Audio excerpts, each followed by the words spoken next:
Bienvenido a la historia de uno de los casos más extraños de los Montes Apalaches.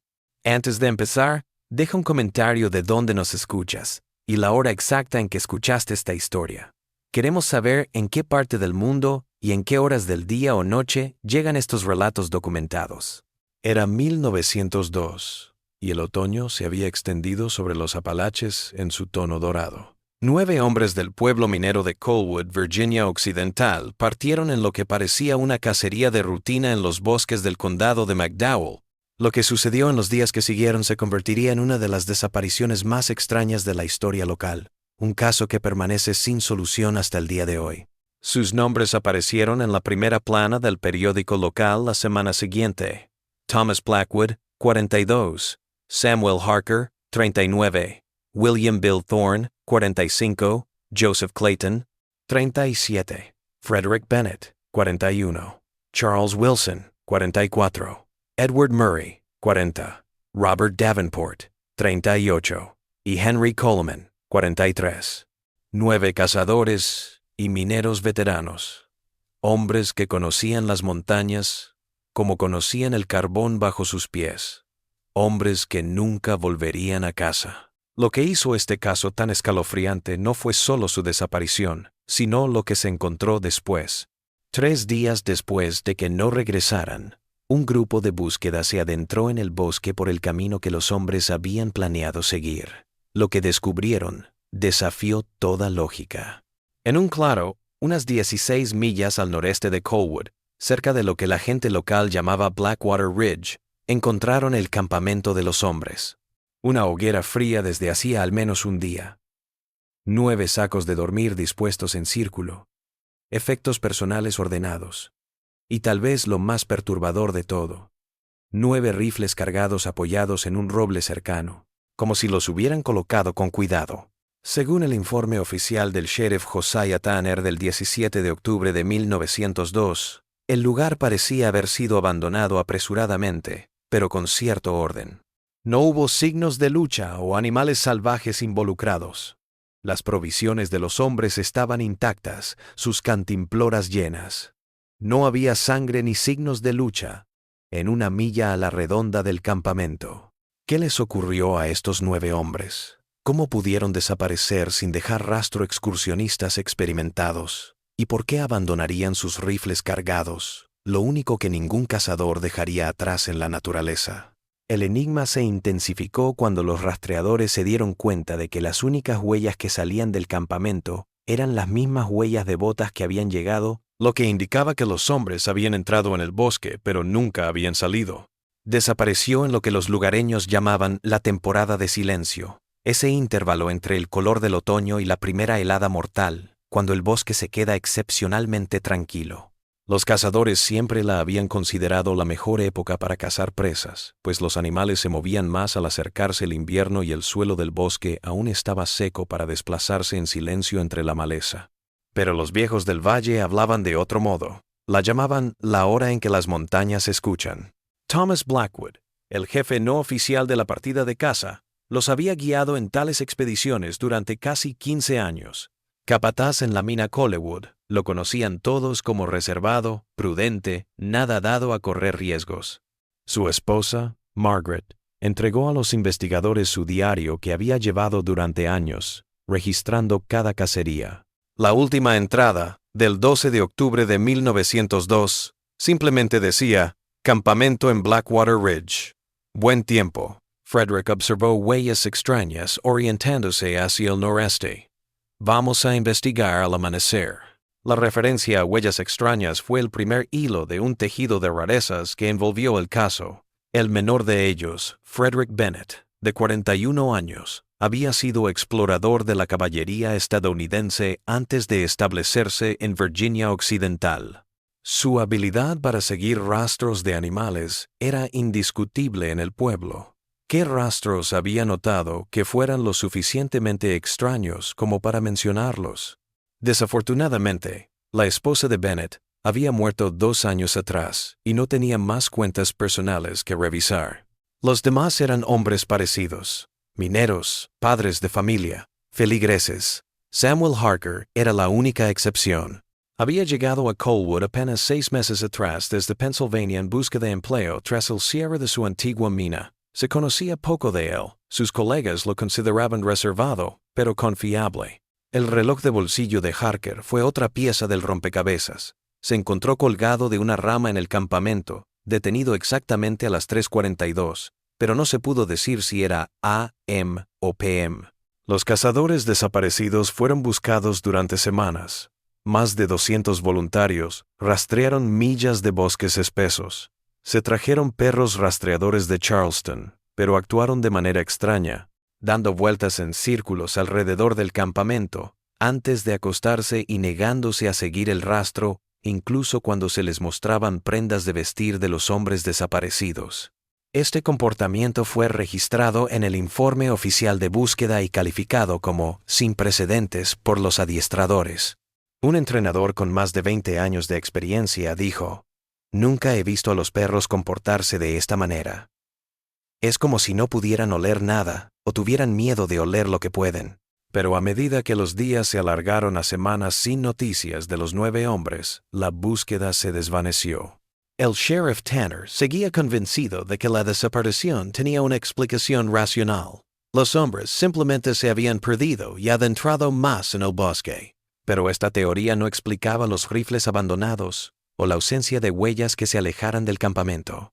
Cuando se le interrogó sobre estas contradicciones en una reunión del pueblo a finales de octubre, Tanner habría respondido: «Hay cosas que no tienen explicación. Eso no implica que andemos contando historias de fantasmas».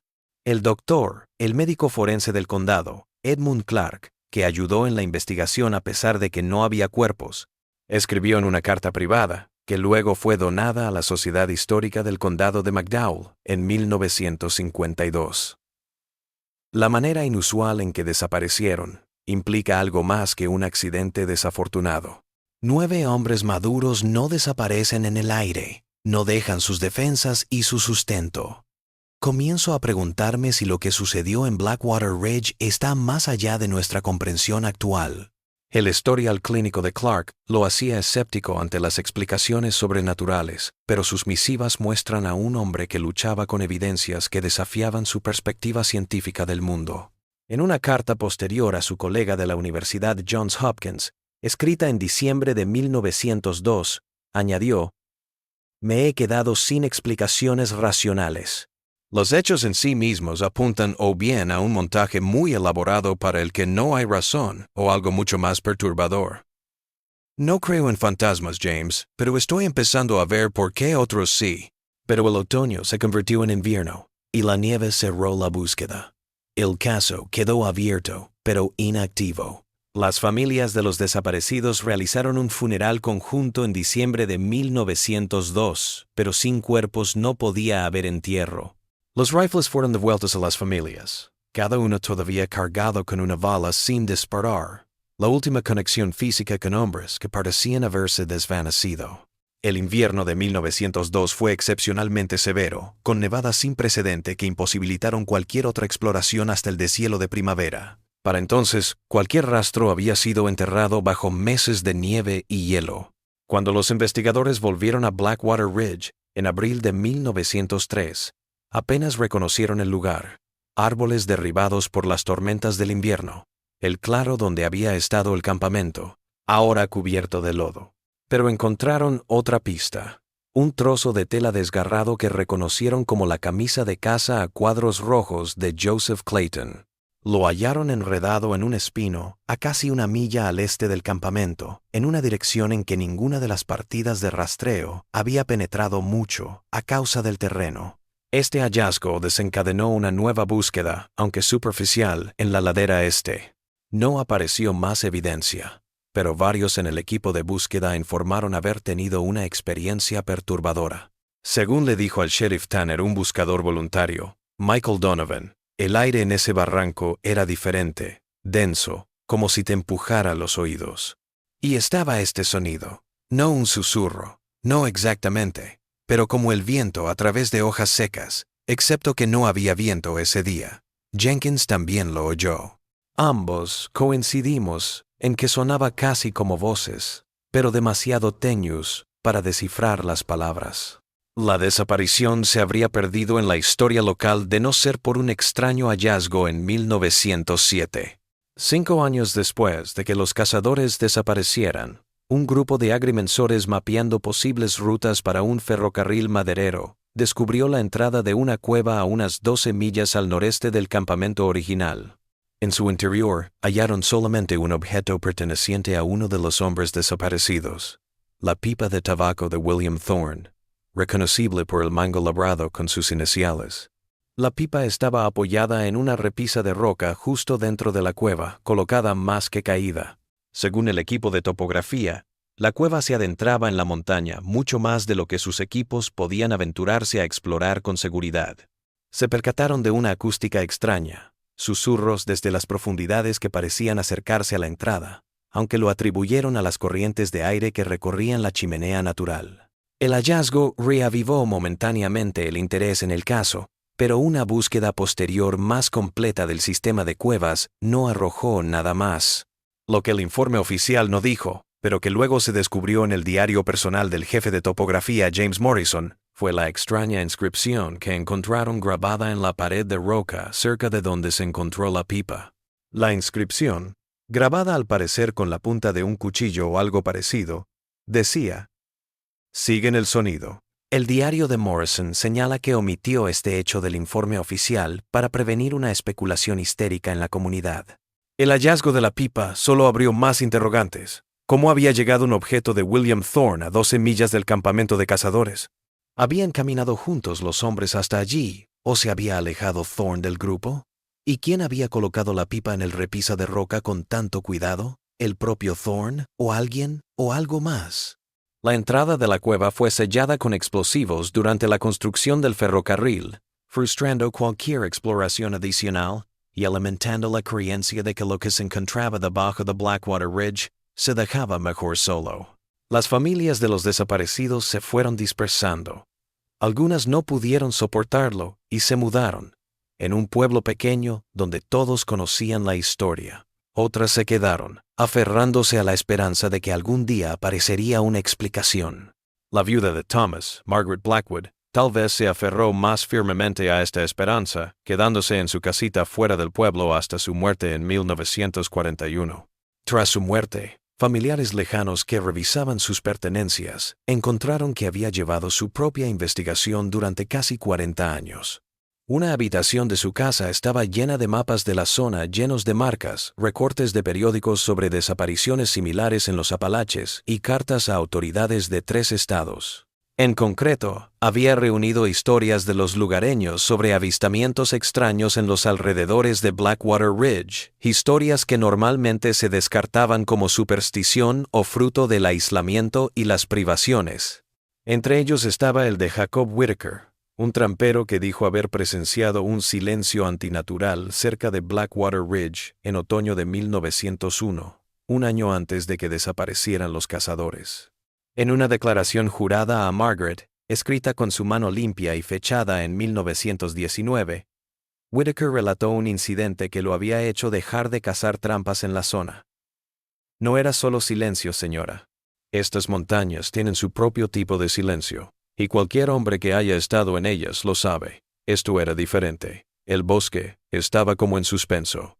Mi perro no quería avanzar más. Se sentó sobre sus cuartos traseros y ladró. Nunca lo había hecho antes, ni después. Dejé mis trampas y no volví. Hay sitios que no te quieren cerca, y un hombre prudente escucha al bosque cuando le dice que se marche. Otro testimonio vino de Mary Patterson, una herbolaria que vivía en una cabaña aislada al pie de la cresta. Según las notas de Margaret, Patterson dijo que en las semanas previas a la desaparición de los cazadores, la vida silvestre se había comportado de manera extraña. Las aves se fueron primero, dijo Patterson, luego los venados, incluso las ardillas. A principios de octubre no quedaba nada vivo a 3 millas de esa cresta. La naturaleza sabe cosas que nosotros no. El de Patterson tenía otra cosa que Margaret había subrayado 2 veces. Hubo noches en que oí cantos en esa cresta, no cantos de iglesia ni de borrachos. Esto era diferente, como voces no humanas cantando juntas sin palabras. Solo ocurría en la luna nueva. Tras la desaparición de su marido y los demás, el canto se apagó. Estos relatos, reunidos por una viuda doliente en lugar de investigadores oficiales, fueron fáciles de descartar como superstición rural o un intento de encontrarle sentido a una pérdida trágica. Pero cuando se consideran junto con los hechos conocidos 9 hombres maduros que desaparecieron sin dejar rastro, sus rifles cargados abandonados, perros de búsqueda que se negaron a rastrear se vuelven más perturbadores. Tal vez lo más fascinante entre sus papeles sea una carta que le envió en 1927 un doctor Jonathan Pierce, geólogo del Servicio Geológico de EIUUU, que había estudiado la zona ese año.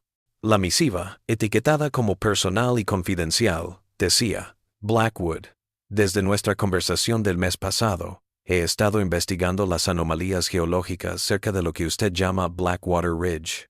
Y aunque no puedo certificar ninguna implicación en la desaparición de su marido, puedo confirmar que la estructura subterránea bajo la cresta no se parece a nada que haya visto en más de 20 años de trabajo de campo. La cueva parece haber sido alterada, pero la datación por carbono indica que estos cambios son anteriores al contacto europeo en siglos. Más preocupante es la extraña actividad electromagnética que estamos detectando, lo suficientemente intensa como para volver locas nuestras brújulas y agotar las baterías en un abrir y cerrar de ojos.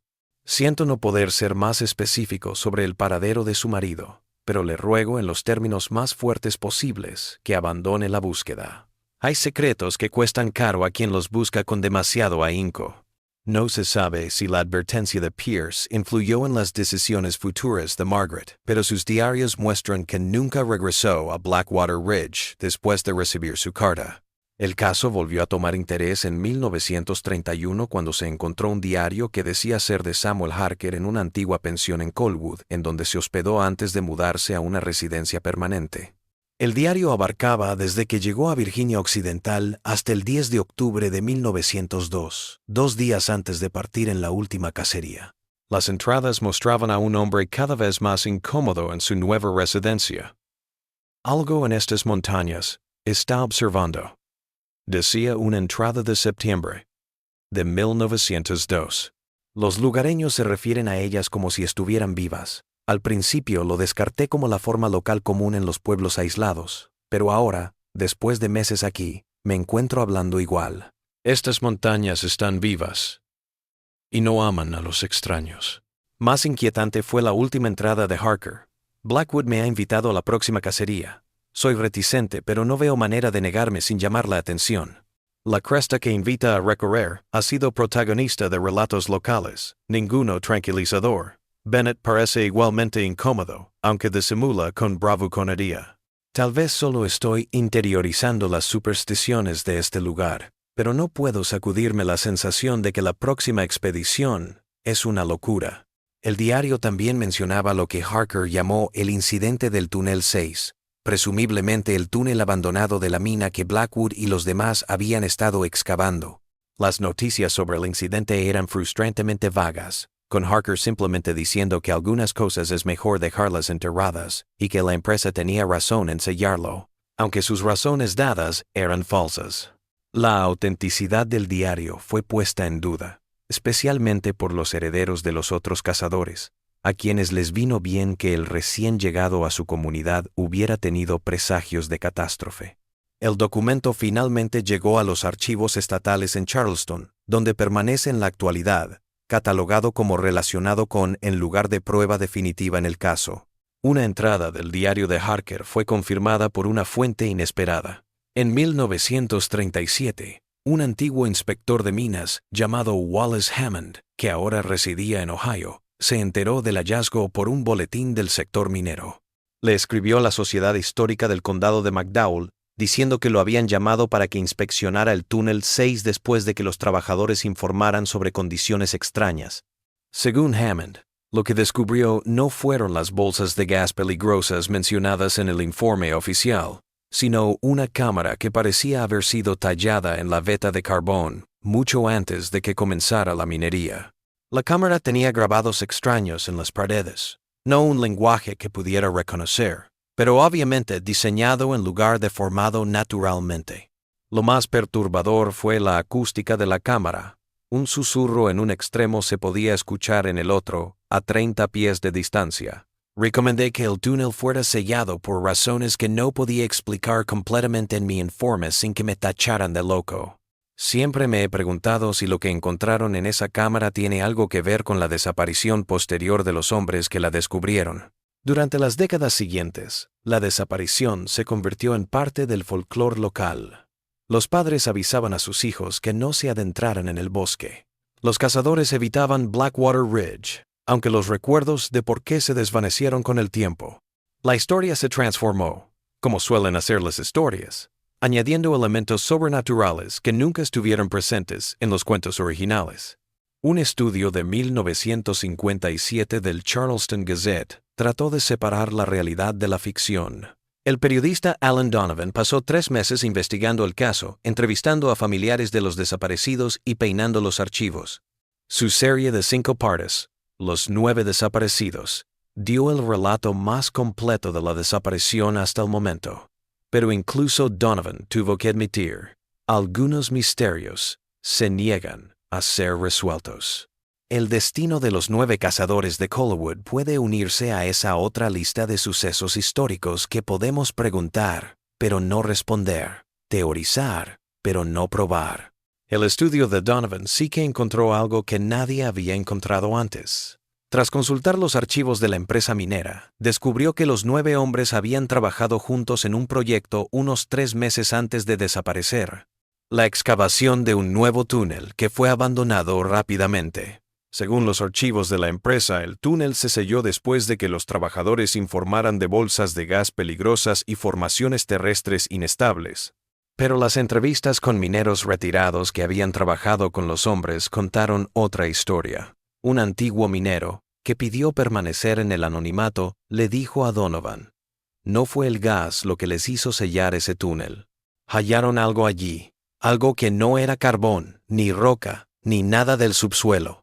Después de eso, los 9 hombres se callaban cada vez que se mencionaba el túnel. Habían estado extraños desde ese día, más tensos, como hombres esperando que algo sucediera. Otro minero retirado, Herbert Jenkins, dio detalles más claros.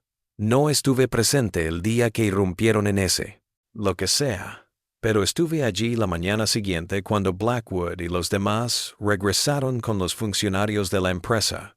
Trajeron cosas que nunca había visto, no equipo de minería, cosas científicas. Sellaron el túnel todo el día. Cuando llegaron arriba, se ordenó llenar el túnel y tacharlo de todos los mapas como inseguro. Aquella noche en la pensión, le pregunté a Joseph Clayton qué habían descubierto. Solo me miró un buen rato, y luego dijo: nada que necesite ver la luz del día. Lo que podrían haber encontrado nunca se registró, y sin supervivientes siguió siendo una conjetura. Pero añadió otra pieza a un caso ya confuso. 9 hombres unidos por alguna experiencia compartida bajo las montañas en la oscuridad, y que luego se desvanecieron en los bosques de arriba. En 1963, una innovación en la tecnología de topografía geológica hizo posible cartografiar con mayor precisión el sistema de cuevas en las proximidades del lugar donde se descubrió la pipa de William Thorne. La encuesta que siguió reveló una extensa red de túneles que se extendían por millas debajo de la cresta, llenando de cámaras y túneles sin explorar. Pero lo más importante, la encuesta detectó varias estructuras extrañas, a las que el informe técnico se refiere como no consistentes con la topografía kárstica local. El geólogo Howard Simmons, quien encabezó la encuesta, escribió en su informe: las formaciones parecen muy artificiales, pero son anteriores a cualquier actividad minera o de excavación conocida en el área. La exactitud de algunos de sus pasajes, con secciones transversales circulares casi perfectas, requiere de instrumentos y técnicas superiores a las que poseían los pueblos originarios que habitaron esta región. La edad de estas alteraciones es indeterminada, pero seguramente son muy antiguas. Lo que el informe oficial no mencionó, pero que Simmons reveló más tarde a sus colegas de la Universidad de Virginia Occidental, fueron los depósitos minerales extraños que encontró en estas rocas. De acuerdo con la Dra. Eleanor Winters, quien grabó su conversación en 1965, Le dijo que había visto cristales distintos a cualquier clasificación mineralógica conocida, ni cuarzo, ni feldespato, ni ninguna estructura cristalina identificable. Más perturbador fue su reacción al ruido. Cuando el equipo de topografía se acercaba o hacía ruido en la proximidad de estos depósitos, los cristales parecían resonar en frecuencias apenas audibles para el oído humano, produciendo lo que Howard llamó una sensación de presión dentro del cráneo. Intuyó que estos minerales podrían ser la causa de las extrañas propiedades acústicas que ya se habían informado en el sistema de cuevas. La idea de que algunas secciones de la cueva pudieran haber sido alteradas artificialmente sorprendió a la comunidad científica. Se organizó una expedición de seguimiento, pero nunca se llevó a cabo después de que los fondos se desviaran para estudios geológicos más urgentes relacionados con la seguridad minera tras un desastre en un condado vecino. La tierra alrededor de Blackwater Ridge se convirtió en parte del Bosque Nacional Monongahela en 1965, protegiéndola y restringiendo el desarrollo. Este título también limitó el acceso, pues las nuevas leyes exigían permisos para cualquier exploración o excavación a gran escala. Las trabas burocráticas acabaron con la exploración oficial del sistema de cuevas, pero continuaron los rumores sobre expediciones clandestinas de exploradores aficionados. Una de esas expediciones, supuestamente realizada en 1968 por 3 estudiantes de la Universidad de Virginia Occidental, generó controversia local cuando los estudiantes no regresaron de un viaje de fin de semana. Fueron encontrados 2 días después, desorientados y con hipotermia, a 15 millas de donde habían entrado al bosque.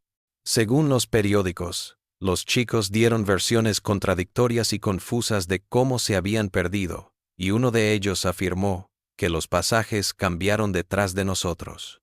Las autoridades de la universidad atribuyeron su confusión a la hipotermia y posibles hongos alucinógenos hallados en sus mochilas.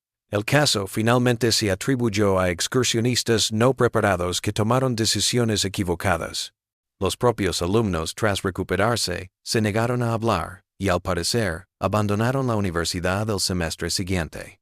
Lo que no se dijo fue la grabación de audio que uno de los estudiantes había realizado en su viaje, grabación que no se descubrió hasta 1972, cuando el antiguo compañero de habitación del estudiante la encontró entre sus pertenencias abandonadas.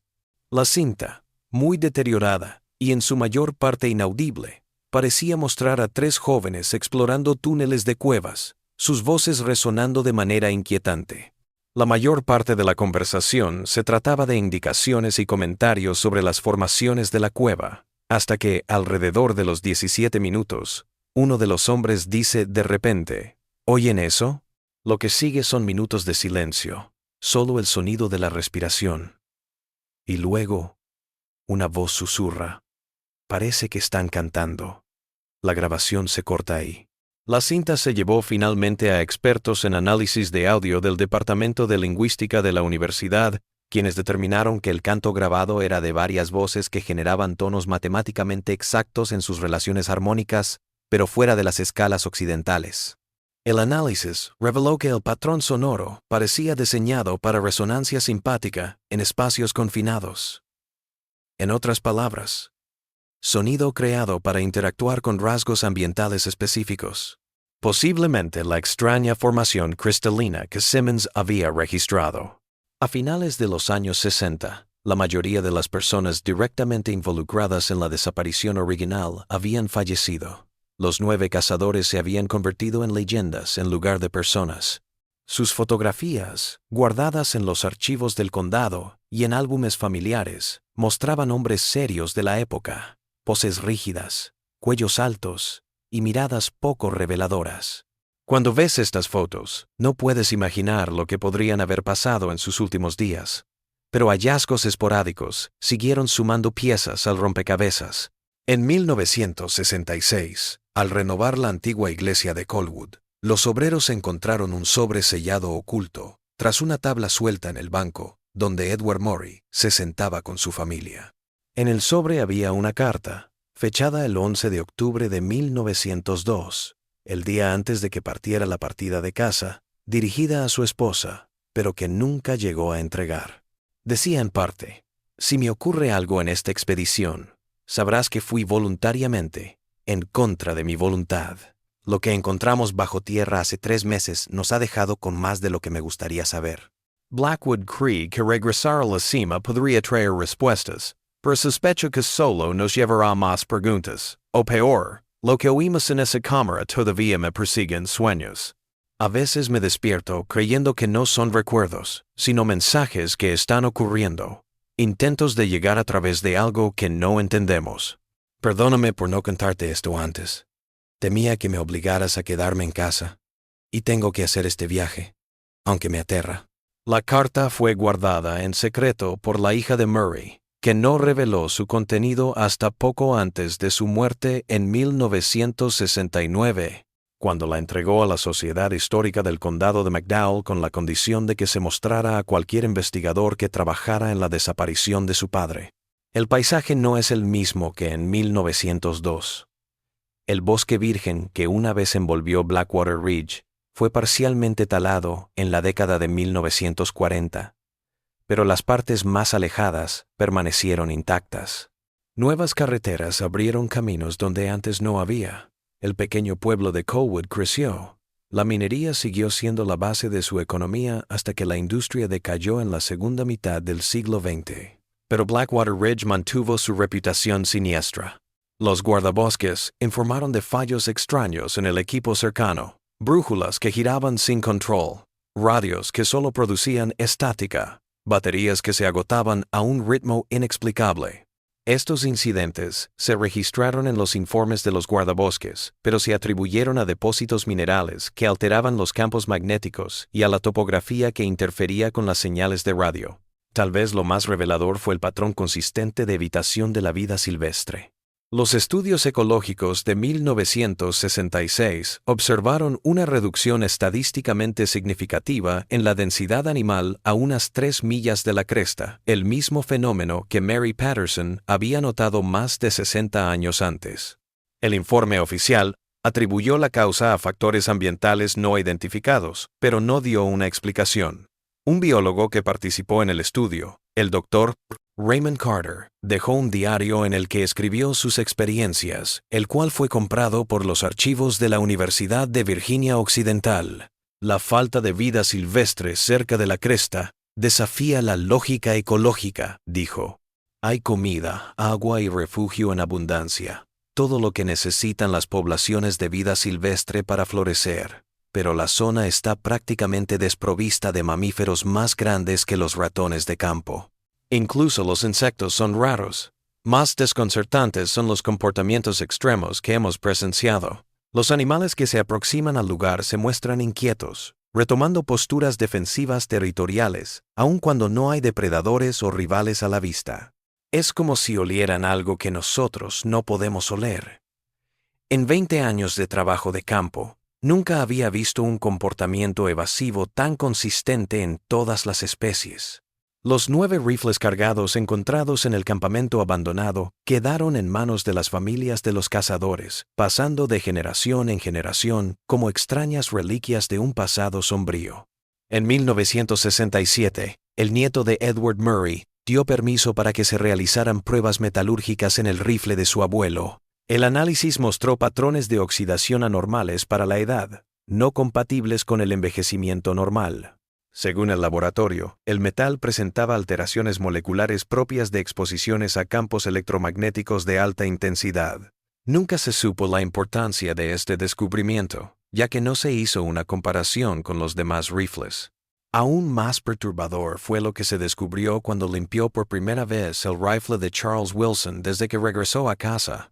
Según el bisnieto de Wilson, Martin Wilson, quien escribió sobre el incidente en una carta a la Sociedad Histórica del Condado de McDowell en 1968, al quitar la culata para limpiar el mecanismo interior, encontré lo que parece ser un mensaje grabado en la madera donde normalmente estaría cubierto por el receptor de metal. La talla es burda, como realizada con la punta de un cuchillo. Cantán para abrir el camino. La letra es similar a la de mi tío abuelo en cartas familiares. Esto indica que se sintió obligado a ocultar un mensaje en su propio rifle, un mensaje que consideró demasiado importante como para destruirlo, pero demasiado peligroso o perturbador como para revelarlo. No puedo evitar relacionarlo con los rumores de ruidos extraños o cantos que se dicen que provienen de la cresta donde desapareció. La pista más tentadora llegó en 1968, cuando la construcción de una nueva torre de vigilancia de incendios en una cresta cercana desenterró un frasco de vidrio sellado que contenía solo una hoja de papel. La escritura se verificó más tarde para que coincidiera con ejemplos de la escritura de Joseph Clayton de los archivos de la empresa. La nota, fechada solo el 14 de octubre de 1902, 2 días después de que los cazadores acamparan, decía solo 3 palabras: no son animales, no son hombres. Dios nos perdone por lo que vimos en la mina. El papel fue analizado, y los expertos confirmaron su antigüedad y autenticidad. El frasco había sido enterrado intencionalmente, el suelo circundante intacto durante décadas. La distancia de unas 7 millas de la última ubicación conocida de los cazadores indicó que al menos uno de ellos se había aventurado lejos del campamento antes de dejar este enigmático mensaje. Lo que quería decir con ellos nunca se reveló. Lo que encontramos en la mina pareció confirmar la historia que Donovan había desenterrado sobre los 9 hombres que tropezaron con algo extraño mientras cavaban su túnel meses atrás. Pero la nota abrió más preguntas de las que cerró. ¿Cómo había llegado Clayton tan lejos del campamento? ¿Por qué dejar una nota tan enigmática? Y lo más importante, ¿quiénes eran ellos? El frasco contenía otro objeto no informado en el informe oficial: un pequeño cristal transparente, similar a los descritos en la encuesta geológica de Simmons. De acuerdo con el capataz de la construcción que encontró el frasco, el cristal emitía un leve pero audible zumbido al ser sacado de su recipiente, algo que varios trabajadores notaron antes de que el objeto fuera entregado a las autoridades del condado. El cristal luego desapareció de la evidencia en la oficina del sheriff, sin documentación de transferencia o eliminación. En 1969, un anciano llamado Walter Harris se acercó a la Sociedad Histórica del Condado de McDowell con un relato que, afirmó, le había contado su padre, que había formado parte del grupo de búsqueda original en 1902. Según Harris, su padre y otros 2 buscadores habían ido más al norte dividido por este de lo que se informó oficialmente, siguiendo lo que pensaron que eran huellas recientes. Lo que encontraron nunca llegó al informe oficial. Un círculo evidente de unos 50 pies de diámetro donde el suelo parecía haber sido aplastado como por un peso enorme, y los árboles circundantes doblados hacia afuera en forma radial. En medio del claro, había un círculo perfecto de ceniza en cuyo interior su padre encontró restos de metal distintos a cualquier otro material que hubiera visto, más ligero que el hierro, más fuerte que el acero, más brillante que el oro. Harris dijo que los hombres recogieron algunos de estos trozos, pero el sheriff Tanner les dijo que entregaran los trozos y nunca hablaran de lo que vieron. Pero su padre había conservado una pequeña pieza, que ahora Harris mostró a la sociedad histórica, un trozo retorcido de metal plateado de unas 3 pulgadas de largo. El análisis metalúrgico de 1970 no fue concluyente, y el informe solo llegó a afirmar que la composición parecía contener elementos no compatibles con las aleaciones conocidas de principios del siglo XX. El fragmento fue robado posteriormente en un robo a la Sociedad Histórica en 1972 y su paradero es desconocido. La desaparición de los 9 cazadores de Colwood es uno de los mayores misterios de los Apalaches. 9 excursionistas experimentados se desvanecieron en el aire. 9 rifles cargados quedaron atrás, colocados con cuidado. 9 familias se quedaron sin respuestas. 9 nombres más para la lista de aquellos que entraron en las montañas y jamás regresaron. El análisis actual ha tratado de racionalizar. Algunas teorías dicen que los hombres se toparon con contrabandistas ilegales de moonshine u otros criminales y fueron asesinados para que no revelaran lo que habían presenciado. Otros dijeron que encontraron algún tesoro, oro o algún metal precioso, y murieron al intentar sacarlo o desaparecieron para explotarlo en secreto. Explicaciones más mundanas van desde inundaciones repentinas, Pero los registros meteorológicos de octubre de 1902 no muestran lluvias inusuales, hasta deslizamientos de tierra. Se ha propuesto un envenenamiento masivo por comida envenenada recogida, pero no explica la ausencia de cuerpos. Algunos incluso han llegado a sugerir que los hombres que trabajaban en la mina se reunieron en una banda para dejar atrás su antigua vida. Algo que no encaja bien con la idea de que hombres familiares y empleados estables dejarían todo de repente. Lo que sabemos es poco. 9 hombres entraron al bosque. Su campamento estaba intacto, pero desierto. Sus rifles cargados quedaron atrás. Al menos uno de ellos, Joseph Clayton, vivió lo suficiente como para enviar un mensaje enigmático desde su campamento. Y en los siglos que han pasado desde entonces, nunca se han encontrado en los bosques del condado de McDowell restos humanos que puedan atribuirse a ninguno de los 9. El último gran avance en el caso se produjo en 1968 cuando el folclorista de la Universidad de Virginia Occidental, James Matt, investigó a fondo los cuentos de desapariciones de los Apalaches. Su investigación reveló un historial de incidentes similares en toda la región. Grupos de personas que desaparecían sin dejar rastro, a menudo en lugares relacionados con fenómenos acústicos extraños. Matt recopiló historias de principios del siglo XIX, incluida la desaparición de un equipo de topografía en 1834, un grupo de desertores confederados en 1863 y 4 mineralogistas en 1879. Los detalles variaban, pero algunas cosas siempre estaban ahí. Equipo abandonado, círculos en los campamentos, informes de ruidos dividido por cantos extraños y minerales cristalinos. El resultado de Matt fue una tesis titulada Los lugares cantores, patrones de desaparición en el folclore apalache, que la prensa universitaria publicó en una edición limitada. En ella planteó que algunos puntos en los montes Apalaches actúan como portales acústicos capaces de generar resonancias armónicas que influyen en la percepción y el comportamiento humano. Evitó proponer explicaciones sobrenaturales, pero dijo que estos lugares mostraban anomalías electromagnéticas detectables que podrían afectar la conciencia humana en formas que apenas estamos comenzando a entender. La monografía apenas llamó la atención fuera de los círculos académicos, pero atrajo una breve investigación del Servicio Geológico de IIUU en 1969. El informe resultante reconoció las características acústicas inusuales de algunas cuevas locales, pero las atribuyó a formaciones geológicas naturales en lugar de alteraciones artificiales.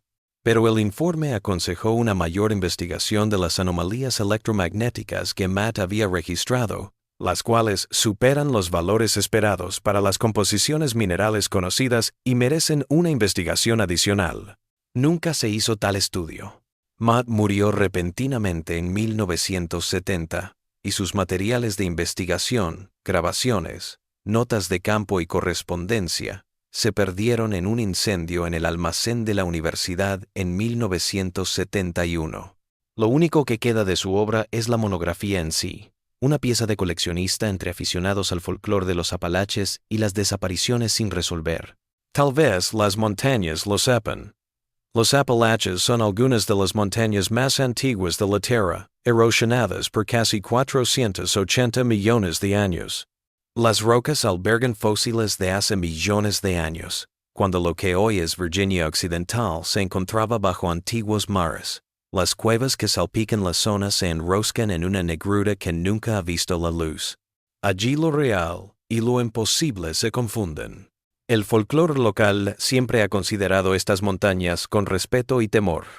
Antes de la llegada de los colonos europeos, los nativos designaban algunas tierras como sagradas o prohibidas. Dejaron extrañas construcciones de piedra, cuya finalidad desconocen los arqueólogos y petroglifos, con círculos concéntricos y diseños ondulados que algunos relacionan con representaciones de sonido. Los primeros colonos tomaron prestados muchos de estos tabúes, eludiendo ciertos agujeros y crestas según el consejo de guías nativos o sus propias experiencias inquietantes. Un ministro presbiteriano de 1847 relata que un cazador juró haber visto formarse de repente una gran depresión circular en el suelo del bosque como si la tierra estuviera respirando. De la depresión se escucharon voces como de muchas personas cantando algo desconocido, pero no se veía a nadie. Los árboles que lo rodeaban se inclinaban hacia afuera como si hubieran sido moldeados por algo que se movía en el centro. El ministro lo atribuyó a superstición o al whisky de montaña, pero relatos similares surgen de fuentes no relacionadas a lo largo de toda la historia documentada de la zona. Aquí, en Blackwater Ridge, más de un siglo después de que 9 hombres desaparecieran sin dejar rastro, todavía me sorprende el silencio que persiste. No silencio. Hay pájaros cantando, viento en las copas, el rumor distante del agua sobre las piedras.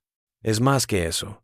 Es un silencio que parece venir del suelo mismo, como si la tierra estuviera reteniendo secretos demasiado profundos para ser entendidos. Los archivos del caso permanecen abiertos, técnicamente sin resolver. Los rifles cargados todavía existen, guardados por herederos curiosos por los antepasados que nunca conocieron. Y en algún lugar, en las profundidades de las cámaras olvidadas bajo la cresta, la verdad de lo que les ocurrió a los 9 cazadores de Collywood en octubre de 1902 permanece enterrada, como tantos otros secretos que estas montañas han presenciado y guardado. Para cualquiera que se adentre en los bosques de los Apalaches hoy, la historia es un recordatorio de que incluso en lugares familiares, el misterio permanece. Hay sitios que guardan sus secretos bajo tiempo, piedra y silencio. Y a veces, lo más aterrador no es lo que encuentras, sino darte cuenta de que algunas preguntas nunca obtendrán respuesta, que siempre quedarán flotando en el aire como voces perdidas en los valles, escuchadas, pero nunca comprendidas. En 1967, un artículo del Charleston Gazette celebró el 65 grado aniversario de la desaparición con entrevistas a varios residentes locales de edad avanzada que decían tener conexiones personales con el caso. Una mujer de 89 años, llamada Martha Simmons, se acordó de una conversación que tuvo con Margaret Blackwood en los años 30. Ella me dijo algo que nunca le dijo a nadie, recordó Simmons. Dijo que 3 semanas después de que Thomas desapareciera, se despertó una noche y había agua goteando del techo de su habitación, goteando hacia arriba, del suelo al techo. Dijo que entonces oyó la voz de Thomas, clara como el día, aunque parecía venir de dentro de las paredes. Él le dijo: abrimos la puerta. No sabíamos qué había al otro lado. Nunca más volvió a oír su voz. Otro residente mayor, James Coleman, sin parentesco, con el desaparecido Henry Coleman, relató una historia que escuchó de su tío, que había formado parte del grupo de búsqueda original. Encontraron algo que no informaron, a 1 milla al este del campamento. Hallaron un círculo perfecto de 9 árboles, cada uno marcado con muescas en el tronco. Mi tío dijo que contaron las muescas, y que cada árbol tenía 42, la edad de Thomas Blackwood. No fue hasta años más tarde que alguien se dio cuenta de que cada árbol representaba a uno de los hombres desaparecidos y que el número de muescas coincidía con la edad de cada hombre. Nadie supo quién los talló ni cómo supieron la edad exacta de cada hombre. Historias como estas, contadas décadas después de los hechos que dicen narrar, pueden descartarse como adornos o invenciones. Pero dicen de cómo la desaparición se ha metido en la conciencia de la gente de la zona, una herida en la memoria de la comunidad que nunca ha cerrado del todo, una pregunta que nunca ha tenido respuesta. Las últimas palabras conocidas de cualquiera de los 9 hombres, el enigmático mensaje de Joseph Clayton, aún resuenan. No son animales, no son hombres. En el folclore susurrado de la zona, en las historias compartidas alrededor de hogueras y porches oscuros en las noches de otoño, esas palabras han ganado el peso de una advertencia. Las montañas Apalaches continúan como lo han hecho durante millones de años, sin inmutarse ante la curiosidad humana, conservando su sabiduría. Y tal vez, para los amantes de la paz, eso sea lo mejor. El anochecer cae sobre Blackwood Ridge, arrojando sombras a través de los árboles, y pienso en algo que Margaret Blackwood escribió en la última entrada de su diario, solo unos días antes de su muerte en 1941. He pasado casi 40 años buscando respuestas a lo que le sucedió a Thomas y a los demás. He reunido evidencias, he rastreado pistas, me he comunicado con expertos, autoridades. y compilado la posible mejor cronología de lo que pudo haber sucedido la noche de su desaparición. Y, sin embargo, en mi lecho de muerte, espero que ciertos enigmas jamás sean resueltos, porque lo que he atisbado en los confines de esta indagación sugiere verdades más perturbadoras que cualquier incertidumbre. Hay cosas bajo estas montañas, más viejas que la humanidad, más viejas que las montañas mismas, cosas que cantan en frecuencias que casi podemos oír. Thomas encontró una de sus puertas, y ahora temo que, al buscar tan diligentemente durante tanto tiempo, pueda haber llamado su atención hacia otra. Los 9 rifles cargados que se encontraron en el campamento abandonado siguen siendo tal vez la parte más perturbadora del caso. ¿Por qué unos cazadores veteranos abandonarían su principal arma de defensa? ¿Qué podría forzar a 9 hombres a dejar tales herramientas cruciales apoyadas en un árbol como una ofrenda? ¿Y por qué seguían todos armados, como si lo que hubieran descubierto los hombres no les hubiera provocado siquiera intentar disparar? El examen balístico de la década de 1960 reveló otra cosa extraña. Cada rifle había sido afinado poco antes de la desaparición, sus miras ajustadas con una precisión inusual. Según el armero que las examinó, estas armas fueron preparadas por hombres que contaban con ellas para disparar con precisión. El esmero de su conservación y ajuste refuta cualquier idea de que los cazadores pensaran abandonarlas. Aún más extraños eran los percutores de cada rifle.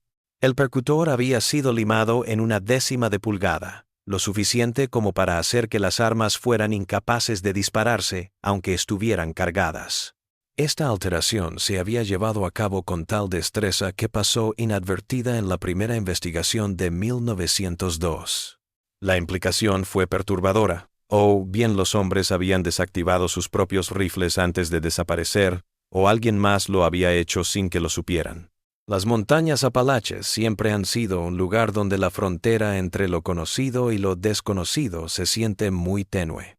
En estas montañas milenarias, gastadas pero aún majestuosas, uno podría pensar que algo más que nosotros podría hallar en ellas un punto de apoyo. La historia de los 9 cazadores de Colwood nos muestra que algunas preguntas se niegan a ser resueltas. Algunas preguntas quedan sin respuesta. Algunos lugares guardan sus secretos a pesar de nuestros intentos más persistentes por revelarlos. Para quienes vagan por estos bosques hoy en día, los rifles de Blackwater Ridge son una advertencia y un recordatorio, que siempre somos, en cierto modo, intrusos en un lugar más antiguo que nosotros.